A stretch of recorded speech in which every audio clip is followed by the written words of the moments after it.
नमस्कार दोस्तों, आइए इस वीडियो सीरीज में हम आपका स्वागत करते हैं। अवश्य हमारे चैनल को आपने विजिट किया होगा, नहीं किए हैं तो आप कर लीजिए। और जो भी जानकारी आपको चाहिए हमारे चैनल पे कॉन्सेप्ट के साथ मिलेगा। इसी कड़ी में हम मैथ्स का जो सबसे इम्पोर्टेंट टॉपिक है मेंसुरेशन, ऐसा कोई एग्जाम नहीं है जिसमें मेंसुरेशन से क्वेश्चन ना आए। इस टॉपिक पे फोकस कर रहे हैं और इसको पूरा कॉन्सेप्ट के साथ हम इस टॉपिक को ख़त्म करेंगे। एक और बहुत ज़रूरी बात, 98% लोग ऐसे हैं हमारे चैनल पे जो केवल वीडियो देखते हैं और सब्सक्राइब नहीं करते हैं। कृपया आप लोगों से अनुरोध है कि आप हमारे चैनल को सब्सक्राइब करिए, जिससे हमारा मनोबल बढ़ेगा। चलिए अब शुरू करते हैं। देखिए, मेंसुरेशन का सबसे फाउंडेशन चीज़ क्या होता है? एरिया। कहीं भी जो है क्वेश्चन में एरिया का वर्णन जरूर आता है। और एरिया का हम लोगों को क्या समझना है, पूरा कॉन्सेप्ट। आखिर ये एरिया होता क्या है, कैसे निकालते हैं, क्या निकालते हैं, ये तो आज तक आप पढ़ ही रहे थे, जो कि फॉर्मूला रटना है, ये करना है। आज हम बताएंगे कि ये फॉर्मूला होता क्यों है और एरिया क्या होता है। तो देखिए क्या है इसमें। अगर रेक्टेंगल का एग्जांपल हम लें, रेक्टेंगल का अगर एग्जांपल लीजिएगा, नीचे है, ये है रहा रेक्टेंगल। तो इस मायने में अगर एरिया को देखा जाए तो एरिया क्या है, ये जो है ये रेक्टेंगल है, तो इसके अंदर जो जितना भी कंटेंट आ जाएगा उसको हम बोलेंगे एरिया, क्षेत्रफल। जो ये क्षेत्रफल है इसी को क्षेत्रफल बोलते हैं। यानी कि जब हम किसी भी फिगर का मेंसुरेशन में जब कभी एरिया निकालते रहते हैं तो हम ये निकालते रहते हैं कि उसके अंदर कितना सामान को रखा जा सकता है। जैसे मान लीजिए ये खेत है, ठीक है, तो ये खेत में कितना सामान आएगा। जैसे कभी मान लीजिए कोई क्षेत्रफल, इसमें कितना गेहूं रखा जा सकता है, कितना क्या किया जा सकता है। एक वॉल्यूम वाला अलग होता है जिससे हम आयतन निकालते हैं, जो जब वो 3D फिगर होता है उसका अलग होता है, उसको बाद में डिस्कस करेंगे। लेकिन जिसमें जमीन पे जितना रखा जा सकता है, यानी मान लीजिए कि कोई क्षेत्रफल है, कोई क्षेत्र है, कोई खेत है, कोई प्लॉट है, तो उसके अंदर क्या रखा जा सकता है, उस जमीन पे क्या रखा जा सकता है, उसको हम लोग बोलते हैं क्षेत्रफल। तो आप कभी भी जब क्षेत्रफल निकालिएगा तो माइंड में ये रखिएगा कि हम जो ये निकाल रहे हैं वो क्या निकाल रहे हैं। इससे आपको कॉन्सेप्चुअल क्वेश्चन करने में बहुत हेल्प मिलेगा। जैसे कि क्वेश्चन आप देखे होइएगा कि रेक्टेंगल के अंदर एक सर्किल बना दिया गया है, उसके अंदर एक कुछ और रख दिया गया है। तो आपको जब कॉन्सेप्ट पता होगा कि किसको क्या बोलते हैं, किसमें क्या रखा रहता है, तो आप इस चीज़ को बहुत अच्छे तरीके से कर पाएंगे। ठीक है, चलिए फॉर्मूला भी समझ लेते हैं, होता क्यों है। तो जब ये निकालना होता है हम लोगों को तो कैसे निकालते हैं। जैसे इसका लंबाई है और इसका चौड़ाई है, तो L इंटू बी, इसको जब गुना करते हैं तो इसका क्षेत्रफल निकलता है। ठीक है, जो हम लोग रखते हैं कि जब इसका L है। और एक और चीज़ जान लीजिए, इसका जो प्रॉपर्टीज ऑफ रेक्टेंगल आप इसको कह सकते हैं। ठीक है, प्रॉपर्टीज ऑफ रेक्टेंगल, प्रॉपर्टी यानी कि इसका क्या है, गुण है। तो इसका एक गुण, बहुत अच्छा गुण ये है कि इसका जो दो साइड आमने सामने वाला है वो बराबर होता है। जैसे देखें, ये L है तो ये भी L होगा। उसी तरह से ये जो B है, ये और ये दोनों इक्वल होगा, तभी रेक्टेंगल कहलाएगा। अगर ऐसा फिगर नहीं है तो उसको रेक्टेंगल नहीं बोला जाएगा। तो L और B में गुना करेंगे तो ये एरिया होगा। यानी जब भी कभी एरिया निकालना होगा रेक्टेंगल का तो हम लोग ये नहीं करेंगे कि इसको L इंटू बी कर रहे हैं। अगर मान लीजिए आपको डायरेक्ट यहाँ 5 लिखा है, यहाँ 10 लिखा है, तो आप सीधा करिए 5 इंटू 10 इक्वल टू 50। तो जब ये कॉन्सेप्ट समझिएगा तो, नहीं तो आप लिखेंगे L इंटू बी, तो उससे कॉन्सेप्ट जब रहता है तो ये सब नहीं करना पड़ता है। ठीक है, चलिए आगे आप चर्चा करते हैं। देखिए, जैसे हम लोगों ने अभी रेक्टेंगल के फिगर पे किया है, वैसे अब आइए स्क्वायर के फिगर में करते हैं। तो स्क्वायर का भी प्रॉपर्टी समझ लीजिए क्या होता है कि इसमें भी वही चीज़ है। इसका एरिया मतलब इसके अंदर क्या क्या आएगा। ठीक है, और स्क्वायर का एक प्रॉपर्टीज क्या है कि ये इसके अंदर जो होता है, ये आमने सामने का केवल बराबर नहीं होता, इसमें चारों बराबर होता है।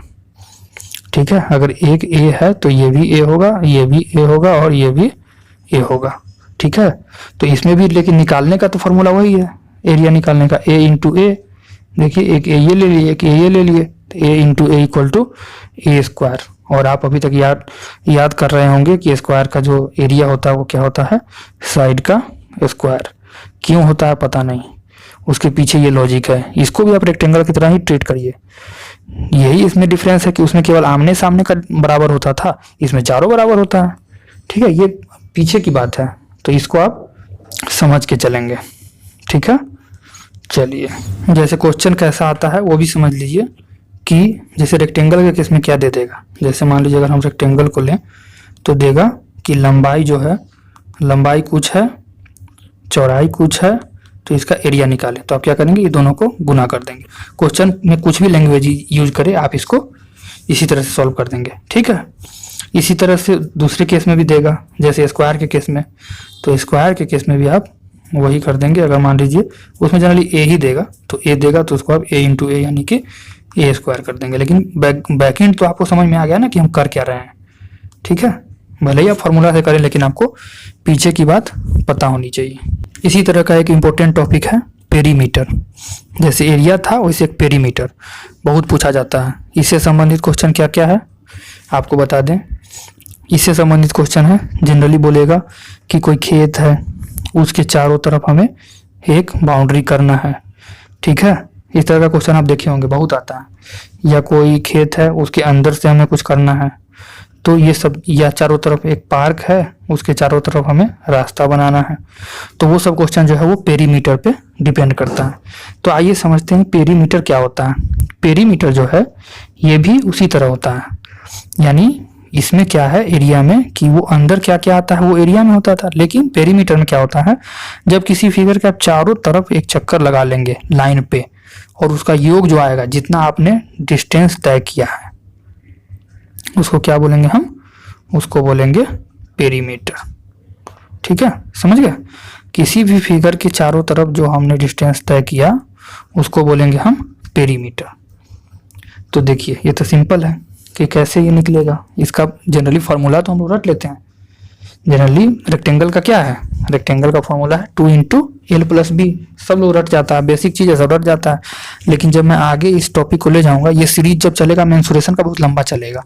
और इस चैनल को आप सब्सक्राइब कर लीजिए, क्योंकि इसमें जब मेंसुरेशन खत्म होने के बाद हम ज्योमेट्री में आएंगे। उधर पॉलिटी चल रहा है, उधर इंग्लिश का कॉमन ईयर चल रहा है, और अलग अलग टॉपिक चल रहा है। प्लेलिस्ट में जाइए आप, सर्विस बेनिफिट क्या क्या होता है अगर आप गवर्नमेंट सर्विस ज्वाइन करते हैं, तो ये सब भी ऑथेंटिक जानकारी हमारे चैनल पे आपको मिलेगा हर चीज़ के बारे में, जो जो आप जानना चाहते हैं। क्यों ऐसा क्यों होगा, क्योंकि हमारे चैनल का नाम है एवरीथिंग अबाउट कॉम्पिटिटिव एग्जाम। तो एवरीथिंग मतलब एवरीथिंग। तो आइए क्वेश्चन पे देखिए, क्या हम बोल रहे थे कि ये आपने सामने वाला बराबर होता है, तो इस फिगर में भी बराबर होगा। अब क्या है, इसका पेरीमीटर निकालने के लिए हमको इसको चारों तरफ चलना है। तो क्या क्या चलेंगे, L plus L, L plus L, यानी कि फिर बी प्लस बी। अगर इस सब को हम जोड़ दें तो क्या निकलेगा, इसका पेरीमीटर निकलेगा। उसी को आगे सॉल्व करके क्या निकल जाता है, 2l। तो इसमें से क्या इसके बीच का स्टेप भी लिख लीजिए, 2l प्लस 2b। हालांकि आप समझते होंगे, इसके बाद इसमें हम लोग कॉमन लेंगे 2, तो निकलेगा क्या, l प्लस b। तो इसी को लिख दिया गया, और इसी को हम लोग बचपन से रट रहे हैं कि पेरीमीटर क्या होता है रेक्टेंगल का, 2 इंटू एल प्लस बी। लेकिन कॉन्सेप्ट ये है। ठीक है, अब देखिए आप बहुत समझदार हैं, आगे वाले टॉपिक में आप खुद ही निकाल लेंगे, स्क्वायर वाले में आप खुद निकाल लेंगे। क्या डिस्टेंस हम तय करेंगे, a plus A plus A plus A लिख दिए, और ये 4a। तो जब हम लोग इसका स्क्वायर का रटते थे बचपन से, तो क्या रटते थे, 4 इंटू साइड। ठीक है, तो जनरली इस पे भी सवाल इसी तरह से आएगा, इस पे पेरीमीटर निकालने पर, कि या तो सिंपल सिंपल पूछ लेगा, ए दे देगा स्क्वायर के केस में, या एल प्लस बी दे देगा उसके केस में, रेक्टेंगल के केस में, और आपको निकालना रहेगा। और इसका बहुत यूज होगा। ये आपको लगता होगा कि इतना बेसिक से क्यों शुरू किए हैं। मेरा एक मानना है कि कोई भी चीज़ पढ़ाइए तो इतना बेसिक से पढ़ाइए कि सबको कवर कर लिया जाए, या तो उसको मैथ आता हो या नहीं आता हो। और सबसे बड़ी बात जान लीजिए, आप हमारा ईमेल आईडी भी जानते हो। अगर आपको कोई पर्सनल क्वेश्चन कमेंट करिए, जो भी, कोई भी बुक एक पकड़ लीजिए, इस सीरीज के साथ एक बुक पकड़ लीजिए, कोई भी बुक, सब बुक में सेम कंटेंट होता है, और उसको सॉल्व करिए। जो भी समस्या होती है या तो कमेंट करिए। और हम मानते हैं, हमारा मानना है कि मैथ्स एक आर्ट है, क्योंकि हमारा ईमेल आईडी भी है math-is-art। लिख लीजिए, कुछ पूछना हो math-edu@gmail.com। ठीक है, तो हम इस पे भरोसा करते हैं। और आप क्या करिए, हमारे चैनल को सब्सक्राइब कर लीजिए। ठीक है, थैंक यू वेरी मच। मिलते हैं बहुत जल्द नए वीडियो में। धन्यवाद।